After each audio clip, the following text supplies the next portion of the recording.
10 मिनिटाचा मुदत पाळा बाकीच्यांनी. काय ताई? प्रोसिजर आपला इन्फॉर्मेशन खूप महत्त्वाची आहे. जर का गृहराज्यमंत्री अवेलेबल आपल्या माध्यमातून होत असतील तर त्यांच्या निदर्शनास येईल आणि ते काहीतरी याच्यावर मी निरोप देऊन पाहते. धन्यवाद. निरोप देऊन पाहते. चला भाई जगताप सुरू करा. तुम्हाला सभापती महोदया आपले आभार व्यक्त करतो आणि एका गोष्टीचा उल्लेख करावाच लागेल कारण आपल्याकडे हे प्रस्ताव पुढे पुढे जातात. आज तारीख 16 आहे. जवळजवळ त्याच्या अगोदरपासून हा 3-4 वेळा हा प्रस्ताव पुढे पुढे गेला आणि ऑनलेग असताना सुद्धा तो होऊ शकला नाही. पण आज त्याला मुहूर्त मिळालं असं आपण हो नाही ते आहेच. नाही मी डिस्टर्ब होणारच नाही.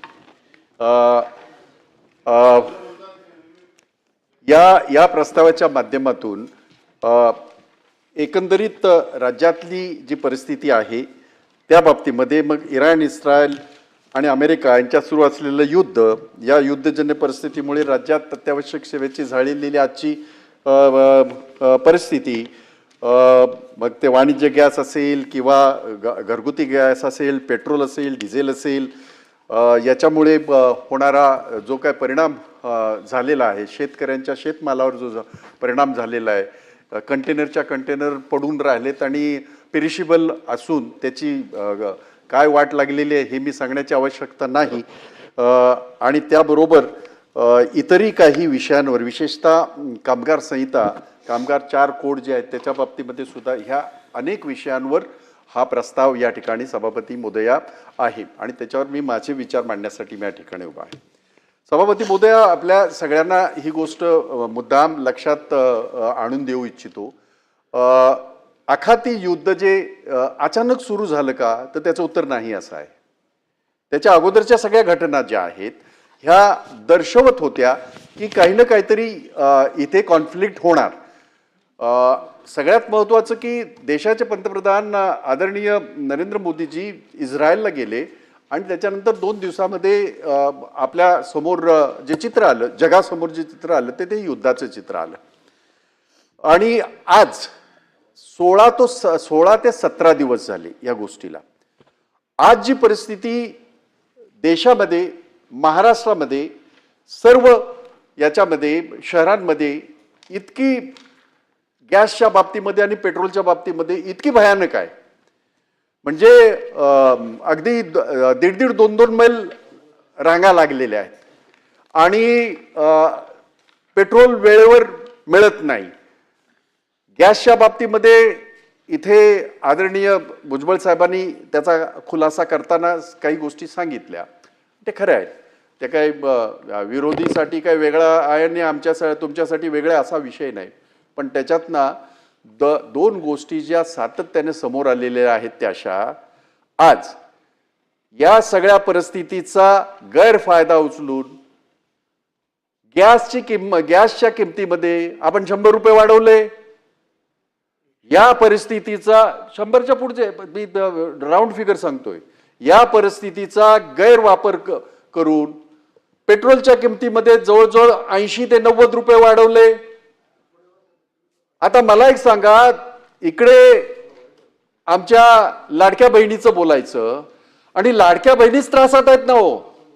आज आपल्याकडे परिस्थिती अशी आहे, आमचं ठीक आहे, आम्ही आपल्या इकडनं जातो आणि जाऊन सांगतो की जेवायला वाढा. कुठून वाढणार त्या? आज त्यांची परिस्थिती अशी आहे की त्या गॅसच्या बाबतीमध्ये इतकं त्या वाईट, आज शहरी भागामध्ये आणि ग्रामीण भागामध्ये सुद्धा इतकं वाईट पद्धतीने त्याचा तुटवडा भासतोय. हा तुटवडा भासतोय ही परिस्थिती असताना साठेबाज मजा करतात आहेत. आमचा आक्षेप त्या ठिकाणी आहे सभापती महोदया. आपण साधा कानोसा घ्या, लाडक्या बहिणींकडनं कानोसा घ्या, त्या ठिकाणी असं बोललं जातंय किंवा असं होतंय, त्याच्या ठराविक किमती ठरलेल्या आहेत. जास्त पैसे दिले की गॅसचा सिलेंडर मिळतंय. पेट्रोलच्या बाबतीमध्ये असं सांगता येत नाही कारण लाईनी लागलेल्या, पण पैसे वाढलेले ही वस्तुस्थिती आहे. आता ही आपत्ती अचानक आली का? तर नाही. मग आमच्या देशाने ह्या सगळ्या गोष्टी याच्यापूर्वी झालं होतं, आखाती युद्ध याच्यापूर्वी झालं होतं, त्यावेळेला काळजी घेतली होती. जेणेकरून साठेबाज, मला अजूनपर्यंत तरी माहिती नाही, कारण आपल्या भुजबळ साहेब आपल्या निवेदनामध्ये ते नव्हतं की तुम्ही कुठच्या साठेबाजावर कुठली कारवाई केलेली मला त्याच्यामध्ये ऐकायला आलं नाही. आणि म्हणून साठेबाज अशा सगळ्या परिस्थितीचा गैरफायदा उचलतात ही वस्तुस्थिती आहे. तिथे सरकार कोणाची आहेत हा विषय नाहीच. यांना काही पडलेलं नसतं. त्यांना फक्त आणि फक्त पैसे कमवायचे एवढंच त्यांना माहीत असतं. आणि ही सगळी वस्तुस्थिती आपल्या डोळ्यासमोर आहे. आणि म्हणून त्या गोष्टीला सरकार म्हणून आम्ही काही पायबद्ध घालणार आहोत की नाही. जर ह्या 16-17 दिवसामध्ये आम्हाला जर असं उत्तर मिळालं असतं, अर्थात याचं उत्तर द्यालच तुम्ही सगळे, आणि आपण सगळे सिनियर आहात, माझ्या मनामध्ये ती शंका नाही. पण मला एका गोष्टीचं इथं मुद्दाम आपल्या निदर्शनास आणून द्यावंसं लागेल की ज्या पद्धतीने साठेबाज सोकावलेत, ज्या पद्धतीने आज 200-400 रुपये जास्त दिले की मात्र सिलेंडर मिळतोय, आणि तुम्ही दिलेला जो हे आहे दर, जे वाढून घेतलेले दर, त्या दरामध्ये आम्हाला सिलेंडर मिळत नाही, अशा पद्धतीची परिस्थिती ह्या देशामध्ये आणि राज्यामध्ये जी तयार झाली, याला जबाबदार कोण? सरकारने काय प्रिकॉशन घेतली? आपल्याला माहिती आहे की आपण 80% आपला देश हा पेट्रोलच्या बाबतीत, ऑइलच्या बाबतीत आणि गॅसच्या बाबतीत आम्ही त्यांच्यावर अवलंबून आहोत. आणि ही परिस्थिती वर्षानुवर्ष अशीच आहे.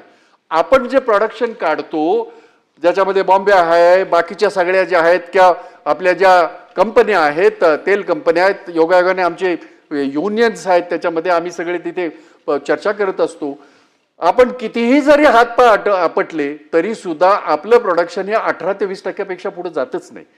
आणि इतकं आपण अवलंबून असताना समोर आपल्या संकट दिसत आहे. माझा प्रश्न देशाच्या पंतप्रधानांना सुद्धा राहील आणि राज्यांच्या मुख्यमंत्र्यांना सुद्धा राहील, आपण ह्याची काळजी पूर्वीच अँटिसिपेट करून की हे होतंय आणि हे असलं काही थांबत नाही. आपण मागचंही बघितलं ना, दडादड जसं काय ते आपले याच्यातले दिवाळीतले बाण उडतात तसे दडादड सगळं उडतंय की. आणि मग सरकारने काय याची हे केली, प्रिकॉशन ज्याला म्हणतो आपण, की बाबा याची काळजी करून कशा प्रकारची व्यवस्था याच्या बाबतीमध्ये केली. तर त्याचं उत्तर आज तरी 16 दिवस झाले ते युद्ध चालू आहे, 0 असं त्याचं उत्तर येईल. आणि ह्या 16 दिवसात झालं काय? गेली अनेक वर्ष जे गॅसचे दर आम्ही स्थिर ठेवले असं सांगून क्रेडिट घेत होतात, आज साठेबाजांना तर आम्ही दोष देतोच आहोत किंवा त्यांच्यावर टीका करतच आहोत. शासनाने पण पैसे वाढून काय केलं? मग ही शासनाने ही का लूट तयार केलेली आहे? कशा पद्धतीने तुम्ही सर्वसामान्याला आणि आमच्या लाडक्या बहिणीला आणि तत्सम यांना तुम्ही का लुटत आहात, हा माझा प्रश्न आहे. आणि वाईट काळामध्ये म्हणजे एखाद्या ह्याच्यामध्ये एक म्हण आहे, there is always a opportunity in the calamity. ही म्हण तुम्हाला लागू होते.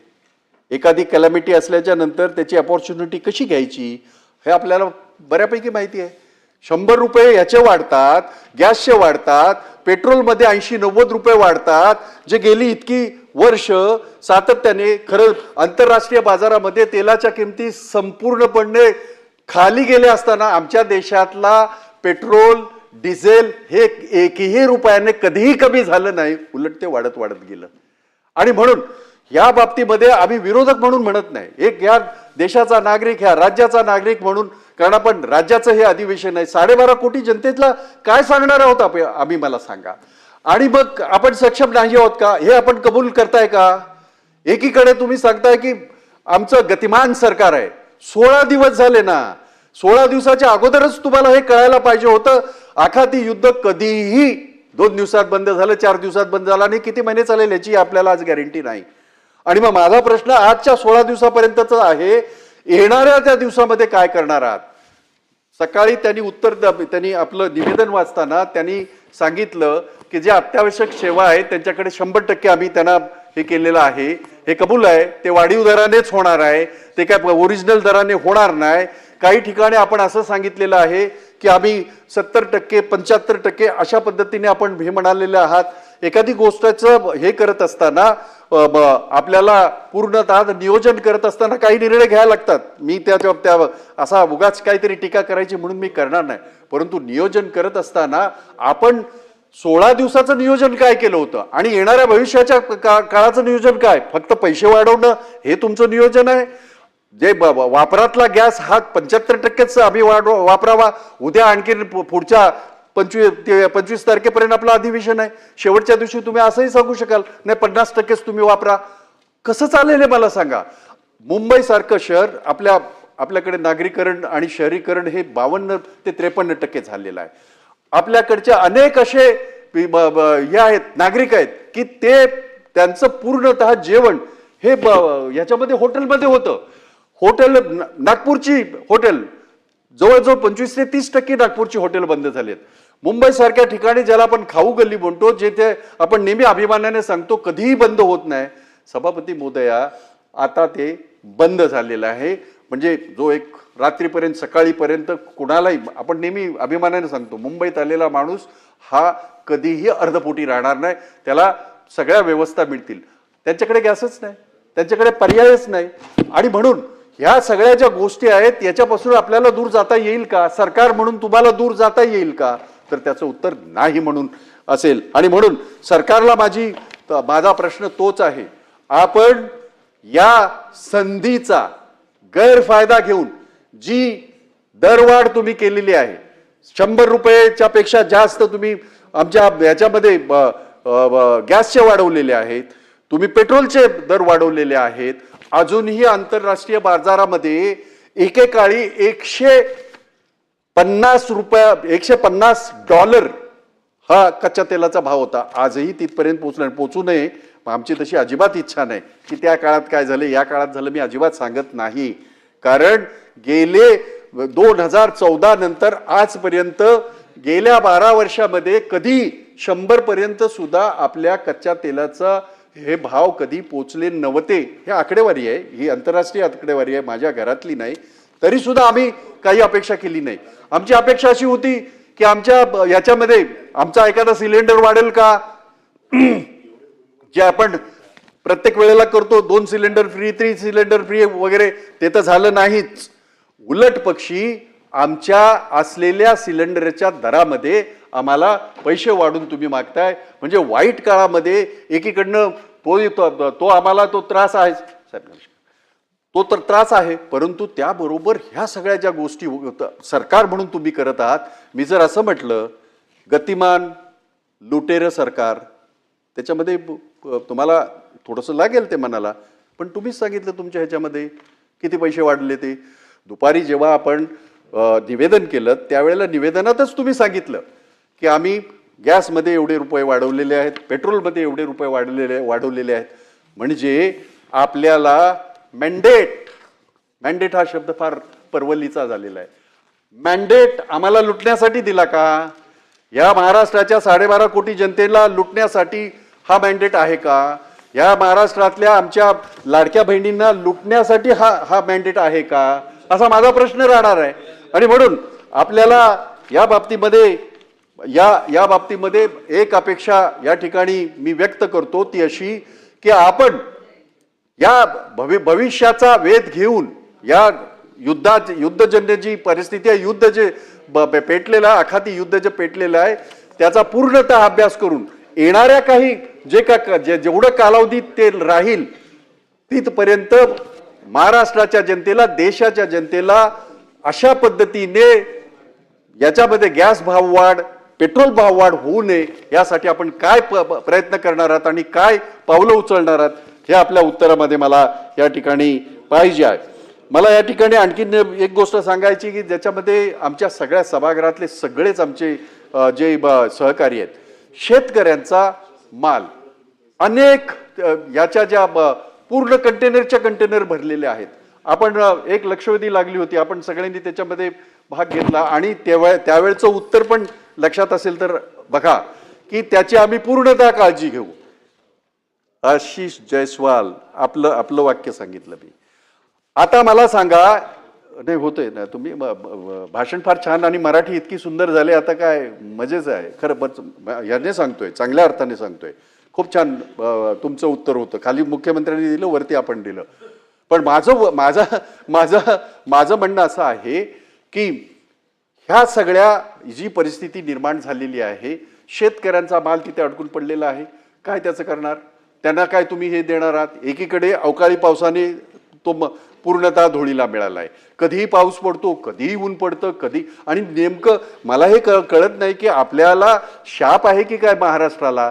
गेल्या अनेक वर्षामध्ये एक गोष्ट पाहण्यात आली, ज्या वेळेला शेतकरी त्या राबतो, आपलं पीक निर्माण करतो, तोपर्यंत काही नाही. पीक निर्माण झाल्याच्या नंतर, उभं पीक झाल्याच्या नंतर अवकाळी पाऊस पडतोय. म्हणजे हा शाप वरच्याचा सुद्धा कशा करतात आहे. मी ते तुमचं आमचं मी करणार नाही, परंतु हे वारंवार घडलंय. हे एक वेळ घडलेलं नाही, हे वारंवार घडलेलं आहे. आणि त्याच्यातून सावरून बाहेरच्या देशामध्ये जे एक्सपोर्ट करणारे आमचे शेतकरी आहेत, त्यांचे कंटेनर तिथे पडलेत. त्यांना तुम्ही काय रिलीफ देणार आहात? त्यांच्यासाठी काय तुम्ही व्यवस्था तयार करणार आहात? हा माझा प्रश्न तुमच्यासाठी राहील आणि आपल्या उत्तरामध्ये त्याची सुद्धा त्याचं उत्तर मिळेल असं मी अपेक्षा करतो. शेतकऱ्यांचं आम्ही कर्जमाफी केली, शेतकऱ्यांचं आम्ही हे केलं. 7-12 कोरा काय झालेलं काही दिसत नाही. म्हणजे भाषणं तर मी बरीच ऐकली आणि जुमलेबाजी तर होतच राहते. आणि ह्या गेल्या 12 वर्षामध्ये देशामध्ये आणि राज्यामध्ये एक गोष्ट आम्हाला सातत्याने पाहायला मिळते, बोलते रहो करना थोडी आहे. बोलते रहो करना थोडी आहे. असं जर नसेल तर मग आम्हाला काहीतरी केलेलं दिसलं पाहिजे. आपल्या या चर्चेच्या माध्यमातून विरोधी पक्षाचा हा 260चा प्रस्ताव जो आहे तो यासाठीच आहे. चिंता आहे आम्हाला, आम्ही कितीही संख्येने असो, परंतु या देशाच्या, या राज्याच्या बळीराजाची चिंता आहे आम्हाला. त्याचे काय उरलं सुरलं त्याचं आहे, त्याच्यावर त्याचं आयुष्य वर्षभर चालणार आहे. असं नाही ना की इथे एक वेळ ठीक आहे, परंतु त्याचं आयुष्य वर्षभर चालणार आहे. ते कसं चालणार?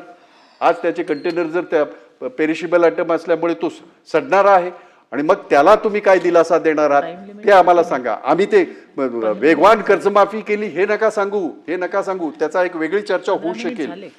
मी इथे बोलत असताना आपल्याला आणखीन एक गोष्ट सांगितली की काही जी रेस्टॉरंट्स आहेत. 15 मिनिट झाले फक्त, सांगते.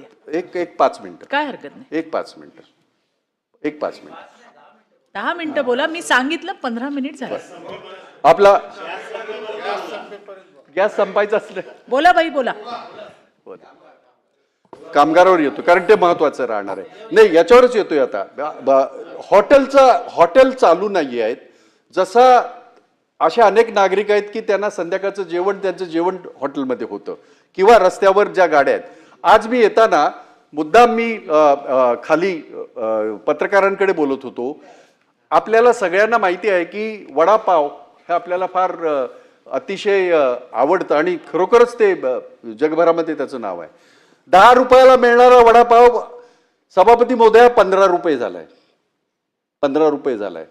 सर्वसामान्य काही लोकांचं हे जेवण आहे, त्याच्यावर त्यांचं जेवण म्हणजे आपण नशिबवान आहोत की आपण बऱ्यापैकी आपल्याला जेवण मिळतं, परंतु सर्वसामान्याचा आज 16 दिवस झाल्यावर आज तो 15 रुपयाला आहे. मला माहित नाही की अजून हे युद्ध अशा पद्धतीने पुढे झाल्यावर त्याचं काय होईल. आणि ज्या वडापावच्या गाड्या लागत होत्या त्यातल्या अर्ध्या अधिक वडापावच्या गाड्या बंद झाल्यात कारण त्यांना गॅस मिळत नाहीये. त्यामुळे हा प्रश्न तितक्यापुरता मर्यादित नाही, हा खाण्यापिण्यापुरता मर्यादित नाही.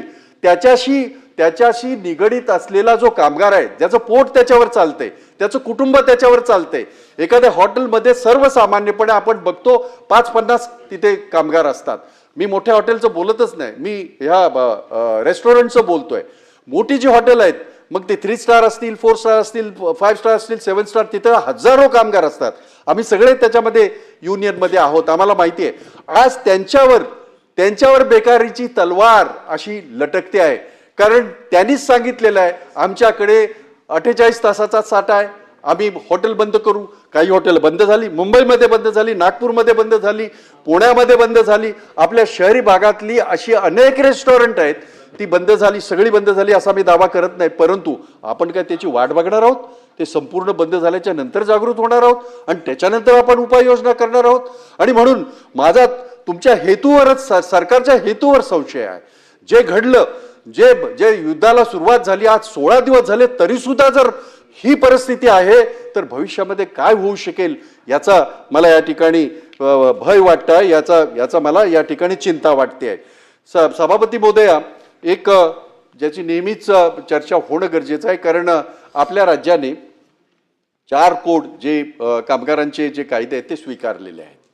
मी सुरुवातीलाच एक हे म्हणतो, एक स्टेटमेंट करतोय आणि जे मी वारंवार केले, मी मीडियाजवळ सुद्धा केलंय. त्या 4 कोडमध्ये सगळंच वाईट आहे असं मी कधीही म्हणालो नाही, केव्हाही म्हणालो नाही. फार जबाबदारी आम्ही सगळे, मी 38 वर्ष मी माझ्या आयुष्याची दिलेली आहे त्या कामगार क्षेत्राला. भाऊने या ठिकाणी दिले, आमच्या शिंदे शशिकांत शिंदेनी दिले, आमच्या सगळ्या लोकांनी, म्हणजे आम्ही आमचं आयुष्य दिलेलं आहे याच्यासाठी, त्या चळवळीसाठी. परंतु आज तुम्ही जेव्हा असं म्हणताय की केंद्राने त्याची हे केली, मी नेहमीच ते म्हणतो की 2 गोष्टी दुर्दैवाने ह्या देशाच्या इतिहासामध्ये घडल्या. एक दिवस रात्री 12 वाजता आमच्या देशाचे पंतप्रधान उभे राहिले, आमच्या देशाचे तत्सम मंत्री उभे राहिले आणि त्यांनी 3 शेतकऱ्यांचे काळे कायदे डिक्लेअर केले. आणि त्या आविर्भावामध्ये जसं काय पूर्ण भारतच आम्ही जिंकलाय, विश्व जिंकलंय, ह्या आविर्भावामध्ये त्याची घोषणा केली. त्याच दिवशी त्याच्यानंतर तात्काळ हे कायदे जाहीर केले, काळे कायदे शेतकऱ्यांचे जाहीर केल्यानंतर तात्काळ दुसऱ्या 10 सेकंदामध्ये 4 कोड जाहीर झाले जे कामगारांच्या संदर्भामध्ये आहेत आणि त्याच्यामध्ये पण स्वतःची पाठ थोपटून घेतली. आम्ही दुर्दैवी आहोत भाऊ, आपल्याला सगळ्यांना हे मान्यच करावं लागेल. ज्या पद्धतीने ह्या देशाचा शेतकरी लढला, ज्या पद्धतीने ह्या देशाचा आमचा अन्नदाता लढला, आपण नाही लढू शकलो. जवळजवळ 370 दिवस त्या देशाचा शेतकरी पंतप्रधानांच्या घराच्या बाहेर ढेरा डालून बसला. जवळजवळ 600 पेक्षा जास्त हुतात्मे ह्या 371 दिवसामध्ये झाले. हल्ला नाही माझा शेतकरी, या देशाचा अन्नदाता हल्ला नाही. आणि शेवटी देशाच्या पंतप्रधानांना लोटांगण घालावं लागलं आणि ते कायदे रद्द करण्याची घोषणा करावी लागली. आपण सगळे कामगार क्षेत्रामध्ये वावरतो, दुर्दैवाने तेवढ्या प्रकारची आंदोलनं आम्ही उभी करू शकलो नाही. मला महाराष्ट्र माफ करेल, मला आपण सगळे माफ कराल, कारण आपण ज्या पद्धतीने माझ्या देशाचा कष्टकरी आणखी माझा शेतकरी उभा राहिला, आपण नाही राहू शकलो. आजही आपल्याला त्याच्या बाबतीमध्ये भविष्यामध्ये आंदोलनं करता येतील. आंदोलनं झाली, या 12 तारखेला आपल्याला माहिती आहे देशव्यापी सगळ्यांनी तो संप पुकारला होता, तो यशस्वी सुद्धा झाला यांचा, कामगारांचा. परंतु ज्या पद्धतीने आम्ही चुकीचं काय ते दाखवतो, या तर त्या सुधरून घ्या. आणि आम्ही असं म्हटलंच नाही हे संपूर्णतः वाईट आहे म्हणून, मी असं म्हणालो त्याच्यातला बराच भाग असा आहे की तो वाईट आहे. आता 2 महत्वाचे विषय राहणार आहेत. एक, असे जेव्हा कायदे येतात, जेव्हा केंद्राचे कायदे, तेव्हा केंद्राचे रूल बनतात, राज्याचे रूल बनतात आणि त्याच्यानंतर त्या कायद्याची खरं इम्प्लिमेंटेशन होतं. आता गंमत बघा सभापती महोदया, अजून केंद्राचे पूर्णतः रूल झालेले नाहीत, राज्याचे ह्या संदर्भामध्ये रूल अजिबात झालेले नाहीत. कायद्याची अंमलबजावणी झाली. नोव्हेंबरमध्ये आम्ही कायद्याची अंमलबजावणी केली अशी अगदी ह्याच्या थाटामध्ये ते आम्ही उत्तर ऐकताना ऐकलं आणि आम्हाला मोठं आश्चर्य वाटलं की रूल बनवत असताना त्या तिथल्या संबंधित घटकाला तुम्ही बरोबर ठेवणार नाही किंवा त्याचं ऐकणार नाही. मग त्या AC मध्ये बसून ते IAS वगैरे आहेत आणि आहेत त्यांच्याकडनंच घ्या की, त्यांना जरा एकदा बैलासारखं जोडाना जरा त्या ह्याच्यामध्ये शेतामध्ये त्यांना जरा करू दे ना. ते जसे आमचा कष्टकरी जो काम करतो त्यांना करू दे ना. रूल तुम्ही बनवणार आणि आम्ही ते अंगावर घेणार, नाही चालणार. राज्याचे रूल बनत असताना राज्यातल्या कामगार क्षेत्रातले मला नका बोलू, परंतु कामगार क्षेत्राशी संबंधित असलेल्या लोकांना बोलवा. कुठेतरी कानाजवळ येऊन सांगणार सर असा आहे, आणि तो जर रूल बनत असेल तर या महाराष्ट्रामध्ये एक गोष्ट आपण विसरू नका, संयुक्त महाराष्ट्राचा लढा हा विसरू नका. संयुक्त महाराष्ट्रामध्ये जे 105 हुतात्मे झाले त्याच्यामध्ये 70% हे माथाडी कामगार आणि कामगारच होते. याची जाण, याचं भान आपण ठेवा, एवढी माझी विनंती राहणार आहे. कारण अशा पद्धतीने जर आपल्याला वाटत आमचं काय कोण बिघडतंय, तुमची संख्या किती, तुमच्या संख्येनुसार नाही हो, असं नाही होणार. या महाराष्ट्रात असं होऊ नये. पण दुर्दैवाने हे रूल बनवत असताना आपण जर योग्य बाजू ऐकून घेतली नाही, आपण जर योग्यरित्या ते रूल बनवले नाहीत, कारण त्याच्यानंतर जो कायद्यात रूपांतर होऊन इम्प्लिमेंट होणार आहे त्यावेळेला मोठं वाटोळं झालेलं असेल. हा माझा वैयक्तिक प्रश्न नव्हे, तर हा राज्याचा प्रश्न राहणार आहे. आणि म्हणून कष्टकऱ्याच्या ह्या याच्या बाबतीमध्ये आमचा नेहमीच याच्या बाबतीमध्ये आवेग. मी परवा भाऊ जात असताना, पुण्याला जात असताना त्यांनी पाहिलं, शिंदे साहेब आम्ही सांगतो की आमच्या युनियनने इथे उद्धवजी आम्ही काय केलं, 2 दिवसाचं शिबिर ठेवलं आणि त्या शिबिरामध्ये आमची कुणाची भाषणं नव्हती. मी फक्त स्वागत केलं सगळ्यांचं आणि जवळजवळ 8 सेशन्स हे फक्त आणि फक्त 4 कोड 4 कायदे याच्यावरच झालं. आणि त्याच्यामध्ये माझ्या ओळखीचं किंवा याच्या ओळखीचं असं न करता, हो तुमच्याकडे पण बघतो, तुम्ही म्हणालात की मला ऐकायचं आहे म्हणून म्हटलं नाही, त्यांच्याकडे तर त्याच्या त्या परमिशन त्याने एकदा टंग केलं की आम्हाला ढाण कडून खाली बसावंच लागणार आहे, याची मला कल्पना आहे आणि याच्यापूर्वी असं झालेलं आहे, त्यामुळे मला त्याची अजिबात चिंता नाही. पण एवढं मात्र नक्की की मला खाली बसून हा आवाज दडपला जाणार नाही. हा महाराष्ट्रातल्या कष्टकऱ्याचा आवाज असेल, हा महाराष्ट्रातल्या शेतकऱ्याचा आवाज असेल आणि त्याला जर दडप, एक वेळ भाई जगतापाला दडपा, काय हरकत नाही, विरोधकांना दडपा, त्यांना सांगा की बसा. हा नाही, आजूबाजूला पण सगळंच आहे ना.